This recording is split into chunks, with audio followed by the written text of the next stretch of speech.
Construction vehicle amusement park.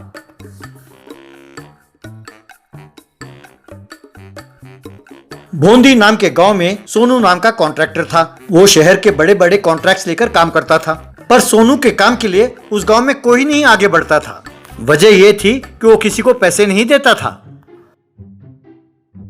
एक दिन सोनू अपने आदमी के साथ था वहां पर कि वहां यादू आया। सोनू सर, अब तक 4 महीने हो गए, मुर्गी के पैसे नहीं दिए आपने अभी तक। अरे हाँ, मैंने भी सुना है कि तुमने आम वाले को 5 लाख रुपए का माल चढ़ाया है, यानी मेरे मुर्गी के पैसे को छोड़कर तुम्हें ही मुझे 1 लाख रुपया और देना होगा। क्यों सर, मजाक कर रहे हो क्या? चुपचाप मेरे पैसे दे दीजिए, नहीं तो मैं भी देखूंगा कि आप ये बिल्डिंग कैसे पूरे करते हो।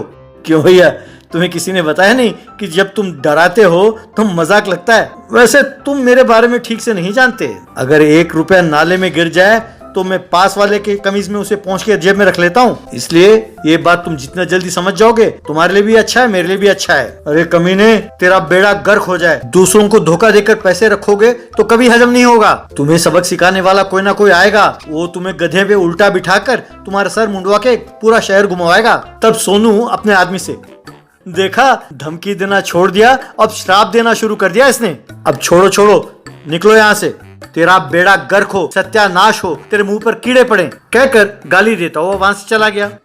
अरे भिक्षु, ये तो चला गया, अब कोई नया बकरा ढूंढते हैं। बिल्कुल तैयार है भाई साहब, ये कोई साधारण बकरा नहीं है, इसका नाम बालाजी है। अपने जमीन जायदाद बेचकर इसने कंस्ट्रक्शन सामान सब खरीद कर तैयार रखा है नया नया। उसी दुकान के पास ये मुझे मिला था, अब बस उसको बकरा बनाते हैं। फिर देरी किस बात की, उसे कुछ एडवांस देकर कल से काम में लग जाने के लिए कहो। चारा, वो एडवांस ही उसका पहला और आखिरी पेमेंट होना चाहिए। तभी बालाजी वहां आया। उसे देखकर भिक्षु, अरे भाई, तुम 100 साल जियोगे, अब तेरे ही बात कर रहे थे कि तू आ गया। देखा भाई साहब, लड़का कितना होशियार है। देखो बालाजी, भाई साहब को तेरे बारे में सब कुछ बता दिया, कल से तुम काम पर लग जाओ। अब जब तक ये सारा कंस्ट्रक्शन ना हो जाए तुम्हारी जिम्मेदारी है। अग्रीमेंट पे दस्तखत करो और काम पे लग जाओ। ये मेरी खुशकिस्मती है कि आप जैसे बड़े लोगों से मेरा परिचय हुआ। बस कल से देखते जाइए मैं काम पे कैसा लग जाता हूँ। अगले दिन से बालाजी कई किस्म के व्हीकल्स लेके आया और काम पे लग गया। यूं बालाजी काम करता रहा और 2 महीने बाद व्हीकल के रिपेयर के लिए सोनू से पैसे मांगे। ये क्या, तुम तो कह रहे थे कि नई गाड़ी है, अब 2 महीने में ही रिपेयर हो गया इसका? आप तो जानते ही हैं सर कि इन लोगों ने इन गाड़ियों को ताबड़तोड़ इस्तेमाल किया है सर। ये सब मैं कुछ नहीं जानता, फिलहाल मेरे पास पैसे नहीं है। 1 साल ठहरो, सारे फ्लैट बेचने के बाद तुम्हें दूंगा, नहीं तो जो करना हो करो। भाई साहब, आपके इस कमीनेपन के बारे में जानकर ही मैं आपके पास आया हूँ। आप मेरे बारे में नहीं जानते, आप तो क्या आपके बाप दादाओं से पैसे भरवाऊंगा। इतना ही नहीं, तुम्हारा सर मुंडवा के गधे पे उल्टा बिठा के पूरे गांव में घुमाऊंगा। तब सोनू अपने मन में, ये सर मुंडवाना, गधे पे बिठाना पहले भी कहीं सुना था मैंने। तब बालाजी वहां जमा हुए लोगों से, आओ भाई आओ, कल से यहाँ पर कंस्ट्रक्शन व्हीकल्स अम्यूजमेंट पार्क बना रहे हैं। पहला हफ्ता सब मुफ्त में घूम सकते हैं, जल्दी कीजिए, आइए और मौज उड़ाइए। मांगो भीख और मांगो भीख, और जो पैसे मिले उससे गाड़ी ठीक करा लेना। अगले दिन से कंस्ट्रक्शन पार्क में लोगों की भीड़ जमा होने लगी। एक ही हफ्ते में वो बहुत बिजी हो गया। नतीजा ये हुआ कि मजदूरों ने भी काम पर आना छोड़ दिया।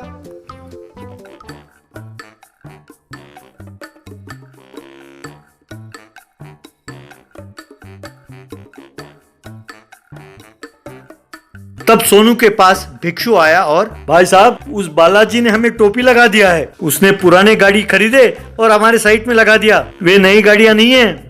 ये सुनकर सोनू ने एसआई को फोन किया। तब एसआई वहां आया। बहुत सारे बच्चे पार्क में खेल रहे थे।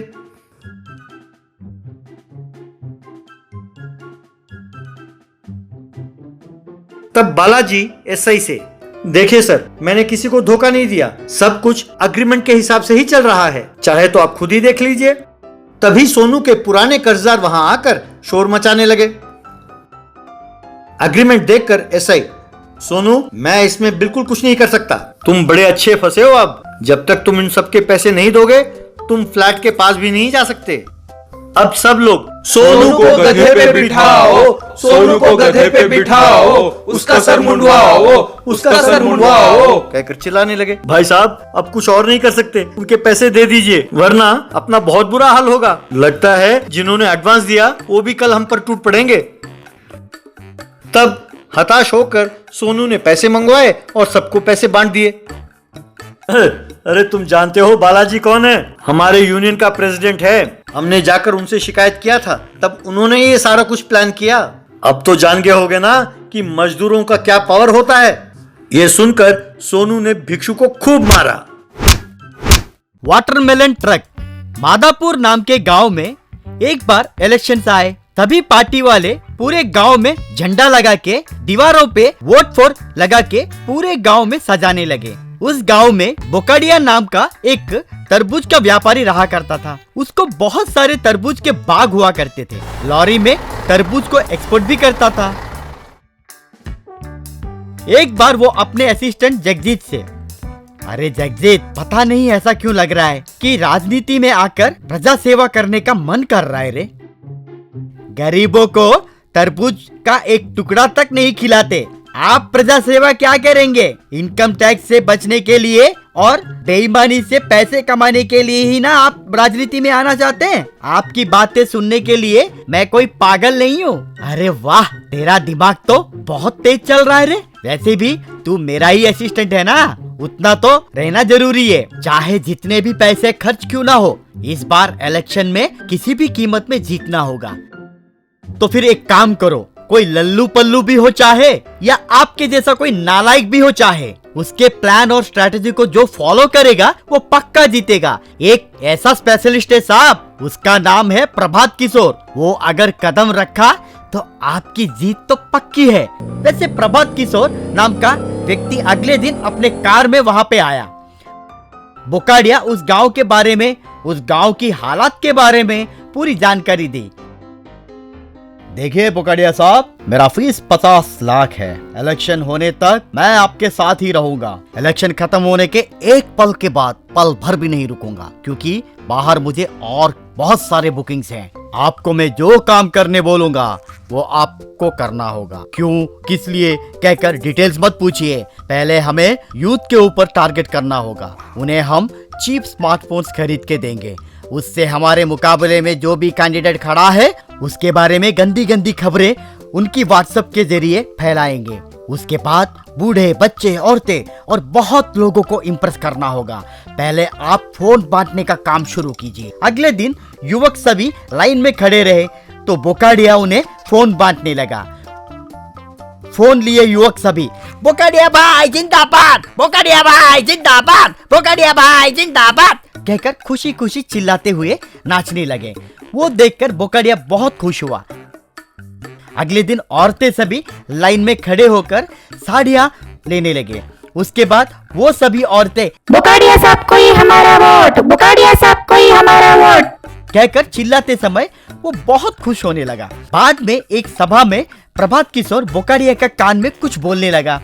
तब तुरंत बोकाडिया, ओ मेरे ग्रामवासियों, इस बीच लॉकडाउन के कारण बिना आमदनी के आप लोग कितनी तकलीफें झेले मुझे पता है, इसलिए मैं तुम्हारे अकाउंट्स में पैसे डालने के लिए फैसला किया। आइए आके आपके नाम और अकाउंट डिटेल्स हमें दीजिए। उससे लोग सभी खुश होकर तालियां बजाने लगे। बाद में उनके अकाउंट्स में पैसे गिरने से एटीएम जाकर खुशी खुशी सब पैसे ड्रॉ किए। एक दिन बोकाडिया बड़े से जुलूस में निकला और नॉमिनेशन भी देकर आया। बाद में प्रभात किशोर, बोकाडिया साहब, हमारे टीम के सर्वे के मुताबिक जीत आपकी पक्की है। रिजल्ट्स ऐसा ही दिखा रहा है। Advance congratulations. और आखिर में एक चीज बाकी है, वो करने से आपकी जीत को कोई नहीं रोक सकता।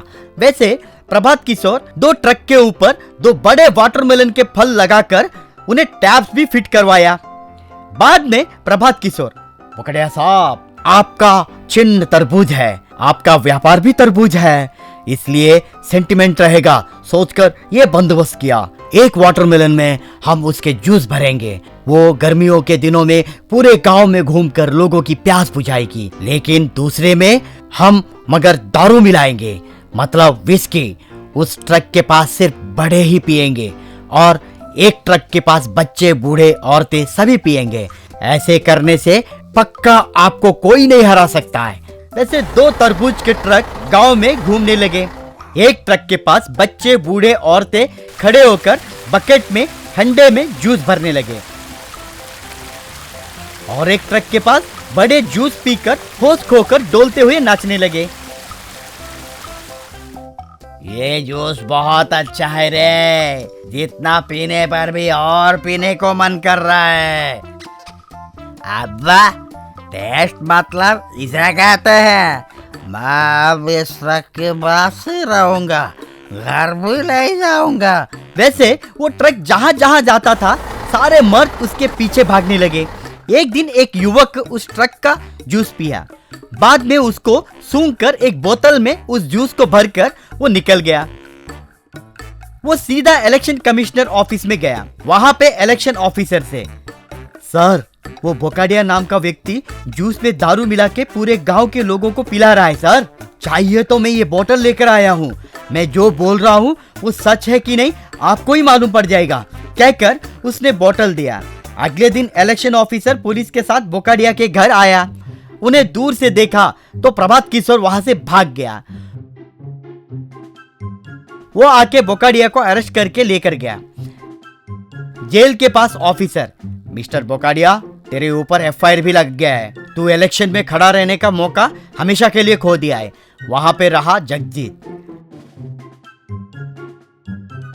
अरे रे, आपके साथ ये हो गया। और 2 दिन रुकते तो इलेक्शन में आप ही जीत जाते ने भाई। 1 करोड़ के ऊपर खर्च किए, आखिर में आकर जेल की सलाखें गिनने पर मजबूर हो गए। तो बोकाडिया चक्कर खा के नीचे गिर गया।